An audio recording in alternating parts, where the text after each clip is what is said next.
Good evening, beautiful souls. Hopefully everyone's doing great. I'm living my heaven on earth. I just wanted to show you guys a little bit of what I do when I say shadow work, your mental thing that you're working on, the brain. This is kind of what I do. I love mirror work because I believe that it speaks to your soul of who you are. It's also bypassing I feel like it bypasses a certain thing. And when you're just trying to say it in your brain, it doesn't click because it kind of merges. I feel like for me, at least, it merges with my thoughts. So it kind of makes it tough to know what's real and what's not. So that's why I love to take the time, morning, nighttime, throughout the day, as you're just hustling and bustling, even 5 minutes, even 30 seconds to stop in the middle of your day and tell yourself, hey girl, hey man, hi sweetheart, whatever your nickname is for you, whatever you feeling right there, choose to stop. You see your mirror? You do a selfie on your camera, Take that 5 seconds, say, hey, I love you. Wow, today has been a crazy day. I'm so sorry with what you're dealing. Or you're being a badass today. Good job. Or hey, what happened earlier? You weren't in tune with yourself. It's okay. Let's see what we can do to not have that happen next time. Maybe I could have reacted better. I do that shadow work in the mirror because it lets me, unearth my feelings in real time. And I could see if I'm making any facial reactions, how I tense, your body, all of that's so interconnected. So anyways, I pulled an oracle card. And the oracle card is projections. This is Rebecca Campbell's new inner temple card system thing. And there we go. So what it says is projections. Those people who trigger something in us hold up a mirror to what's within ourselves. Projection is a defensive mechanism whereby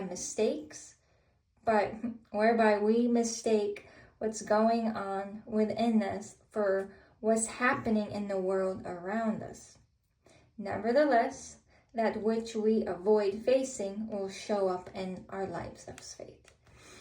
And I usually, based on what I'm feeling, sometimes I'll stop and I'll take in that sentence or that paragraph.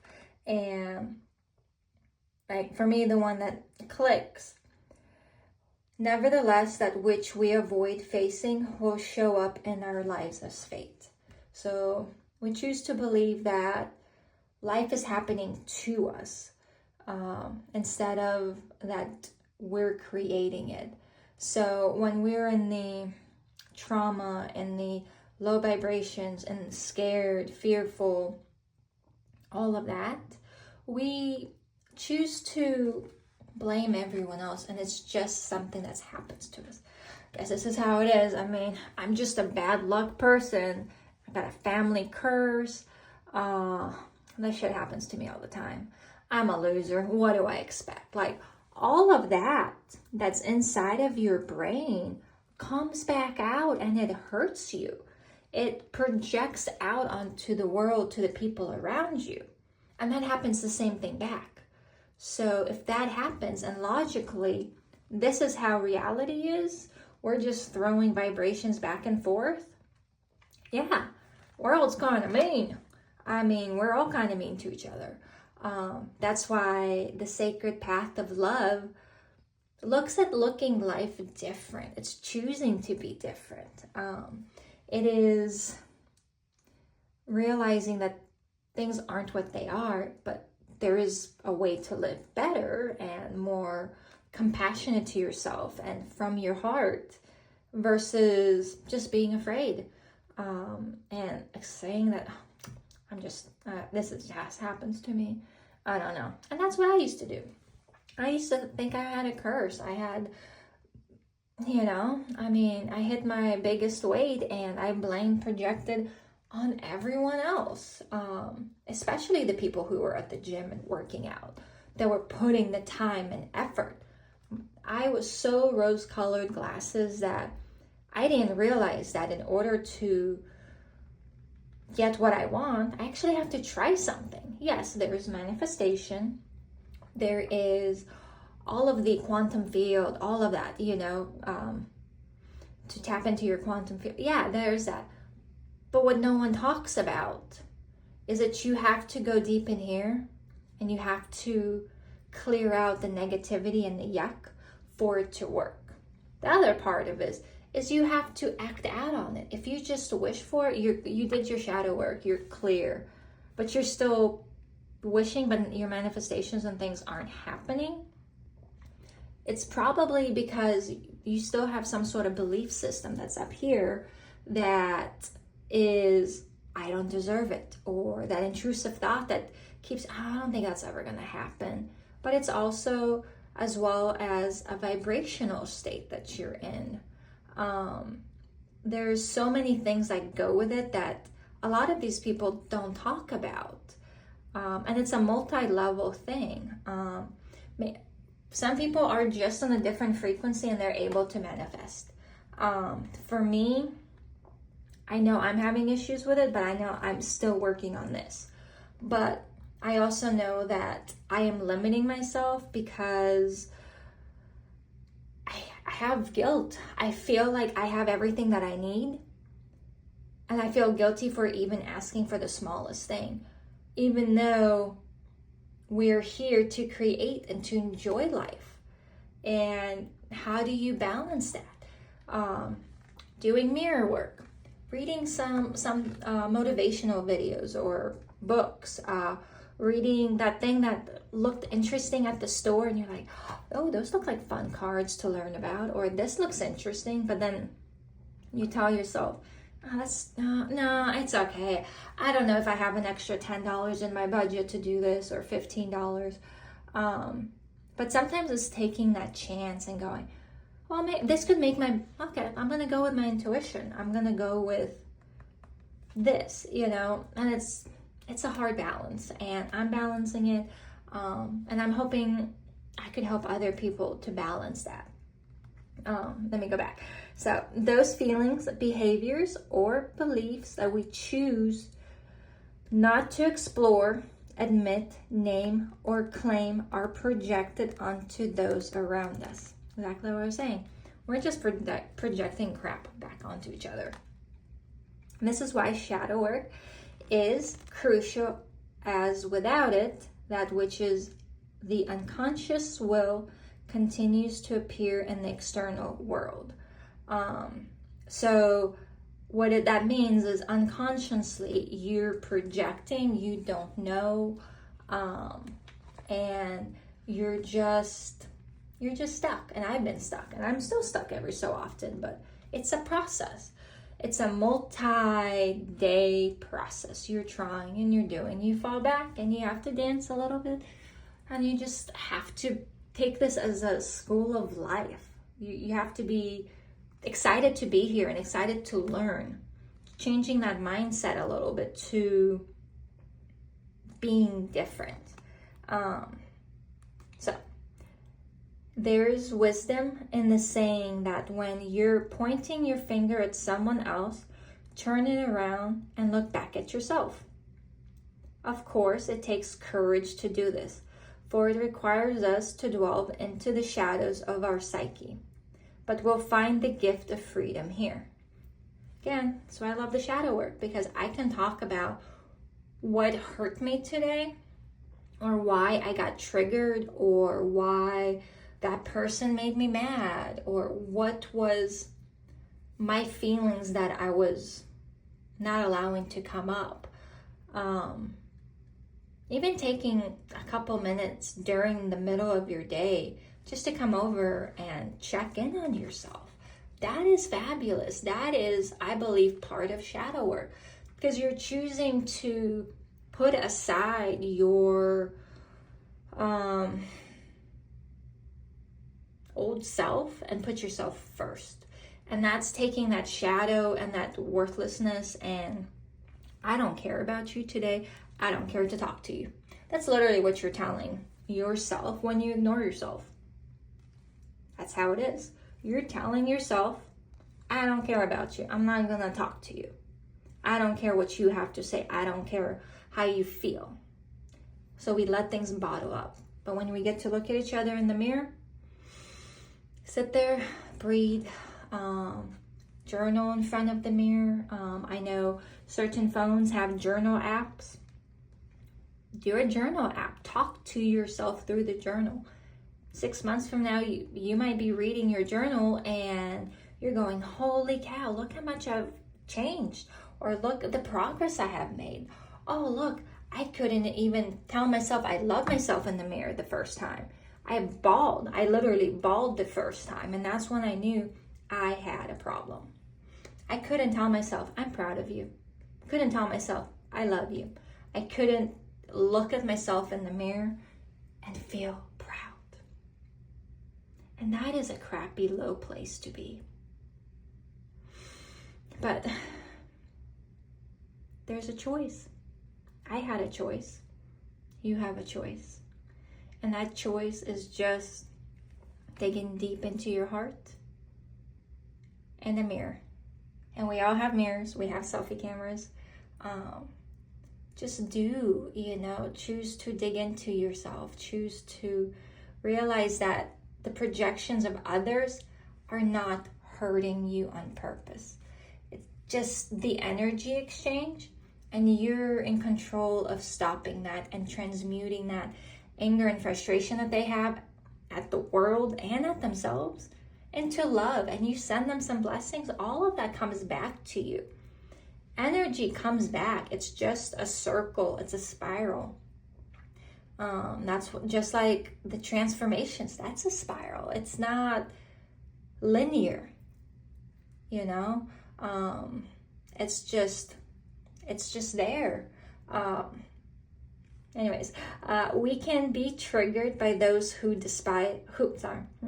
We can be triggered by those who we despise, as well as those we admire. Who frustrates or triggers you the most? What is about that person? What is it about this person that you can't stand? Or what do you admire about them the most? How does this quality relate to this way you think about yourself? Tune into those triggers and what piece of you is hurt. What piece of you feels like is being attacked. And it's usually your psyche. It's usually your mind, your brain that says, I need to go into the defensive mode. Or I have to do something different. Or I have to stop. Oh, they're just this. It's the way that they are. Okay, great. It's the way that they are. Why are you getting triggered if you know how they are? Open your heart and just allow them to be them. Love them. You're killing your energy. You're killing your currency. You're not who you are because you're projecting anger onto someone else who's trying to be authentically them, and you're telling yourself that there's a problem with them and you're pointing fingers. I did that. And it sucks to get into that realization of that we're the culprits. We're individually culprits. Yet we have the power to stop it. And we choose not to. How silly is that? We understand things, yet we do nothing about it. And here we are. I'm personally choosing to do something about it because I no longer want to spread yuck to others. I don't want to be a yucky person. I want to be a person full of love. I want to spread love. I have seen how people change their facial reactions and how their embodiment changes when you acknowledge them. When was the last time anyone has ever acknowledged a janitor? When was the last time anyone said thank you to the fast food workers? When was the last time anyone chose to stop and look at someone who's working their butts off? And yet we have the audacity to be mad at them because they're doing the best that they can, and we got a little thing wrong, like, okay, I get it. We paid for a service, or we paid for food, but there's two different ways how you can go about it. You can be grumpy and project your anger and frustration. How dare you,